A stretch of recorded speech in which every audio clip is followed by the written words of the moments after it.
Bismillahirrahmanirrahim. Dengan namanya, segala sesuatu harus dimulai, dan dengan namanya lah terlaksana segala gerak dan arah. Allah memulai kitabnya dengan basmalah dan memerintah nabinya sejak wahyu pertama untuk melakukan setiap pembacaan dan semua aktivitas dengan nama Allah. Iqra bismi rabbik. Maka tidaklah salah jika dikatakan bahwa basmalah adalah pesan pertama Allah kepada manusia. Sebuah pesan agar manusia memulai setiap aktivitasnya dengan nama Allah. Huruf ba dalam basmalah yang dibaca bi biasanya diterjemahkan dengan kata dengan. Dari hal itu ada kata yang kalimat atau kalimat yang tak terucap. Namun kalimat itu harus terlintas dalam setiap benak ketika mengucapkan basmalah. Kata itu adalah memulai. Sehingga ketika kita membaca itu berarti kita berikrar. Saya atau kami memulai apa yang kami kerjakan dengan nama Allah. Maka kalimat itu seakan menjelma semacam doa bahwa kita menyatakan pekerjaan yang kita lakukan adalah atas nama Allah.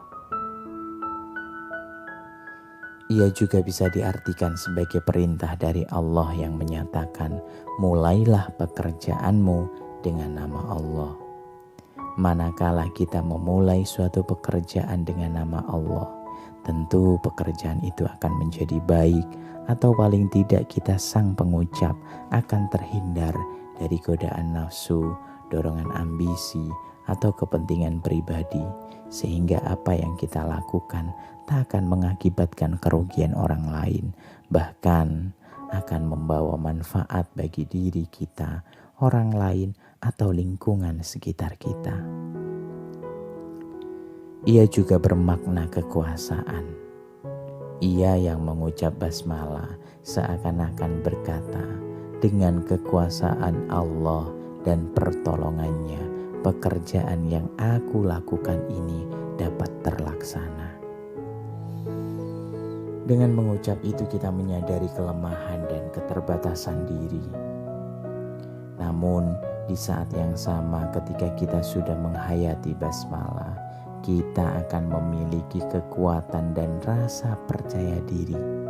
Betapa tidak karena kita menyandarkan diri kepada Allah dan memohon pertolongan yang Maha Kuasa. Rasulullah berkata, setiap perbuatan yang penting yang tidak dimulai dengan Bismillahirrahmanirrahim, maka perbuatan tersebut cacat. Kita semua harus menyadari bahwa semua titik tolak yang kita lakukan, segala gerak dan langkah kita, titik tolaknya adalah Allah. Dan bahwa semua itu kita lakukan demi karena Allah. Semua itu tak akan mungkin terlaksana kecuali atas bantuan dan kekuasaan dari Allah.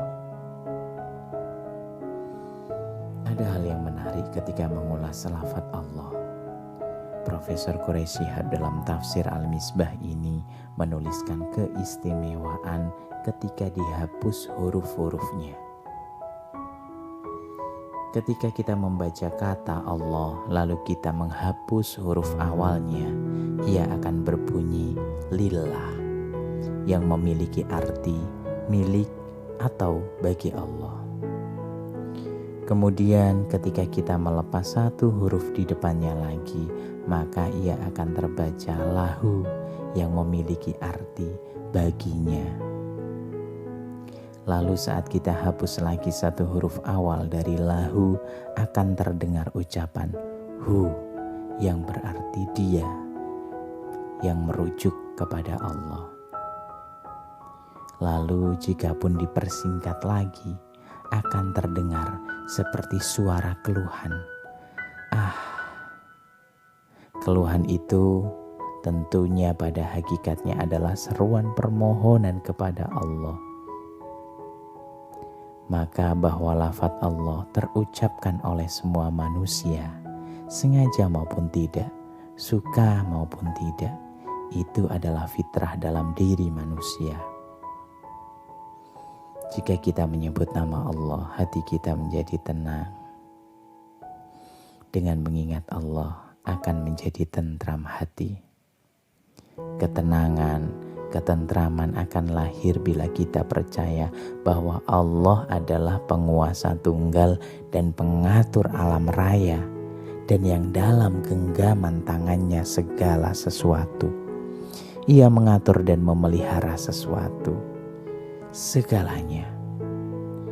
Apabila seseorang mengucap kata Allah, maka akan terlintas dalam benaknya segala sifat kesempurnaan.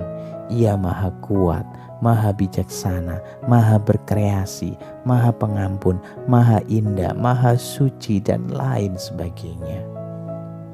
Ia yang percaya kepadanya pasti meyakini bahwa Allah maha sempurna dalam segala hal, serta maha suci dari segala sifat kekurangan.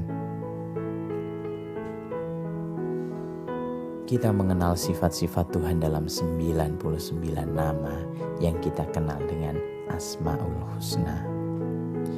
Dari demikian banyak sifat atau nama Tuhan yang terpilih dalam basmalah hanya 2 sifat, yakni Ar-Rahman dan Ar-Rahim.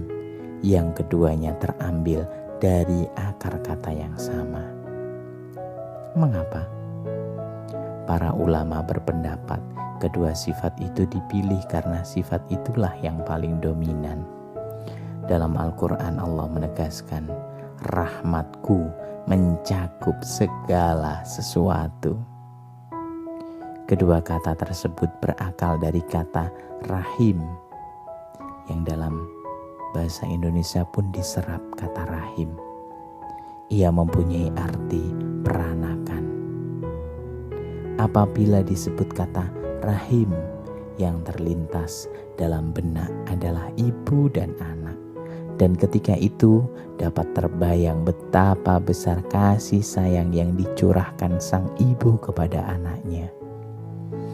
Namun jangan disimpulkan bahwa sifat rahmat Tuhan sepadan dengan rahmat ibu, betapapun besarnya kasih sayang ibu. Karena telah menjadi keyakinan kita bahwa Allah adalah wujud yang tidak memiliki persamaan dalam zat, sifat, dan perbuatannya dengan apapun, baik yang nyata ataupun dalam hayalan. Dan dengan demikian hakikat dan kapasitas rahmatnya tidak dapat dipersamakan dengan hakikat dan kapasitas rahmat siapapun. Rasulullah mendekatkan gambaran besarnya rahmat Tuhan dengan sabdanya, Allah menjadikan rahmat 100 bagian. Dia menyimpan di sisinya 99 bagian dan diturunkannya ke bumi ini 1 bagian. 1 bagian inilah yang dibagi kepada seluruh makhluk. Begitu meratanya sampai-sampai 1 bagian yang dibagikan itu diperoleh pula oleh seekor binatang yang mengangkat kakinya karena dorongan kasih sayang, khawatir jangan sampai menginjak anaknya. Begitulah kita semua ternaungi oleh kasih sayang Tuhan. Rahmat Allah tersebar untuk seluruh makhluknya. Maka marilah kita mengawali segala sesuatu dengan mengucapkan Bismillahirrahmanirrahim. Apapun aktivitas yang kita lakukan, termasuk menarik dan menghembuskan nafas ini, makan atau minum, gerak refleks ataupun sadar, diam atau bergerak, semuanya tidak dapat terlaksana tanpa kekuasaan dan pertolongan Allah. Dengan basmalah kita menghayati dan menyadari kelemahan di hadapannya dan pada saat yang sama kita memperoleh kekuatan dan rasa percaya diri karena ketika itu kita telah menyandarkan diri kepada Allah sembari memohon bantuannya. Terima kasih telah hadir dan mampir di ruang jeda Warkop Buku. Assalamualaikum warahmatullahi wabarakatuh.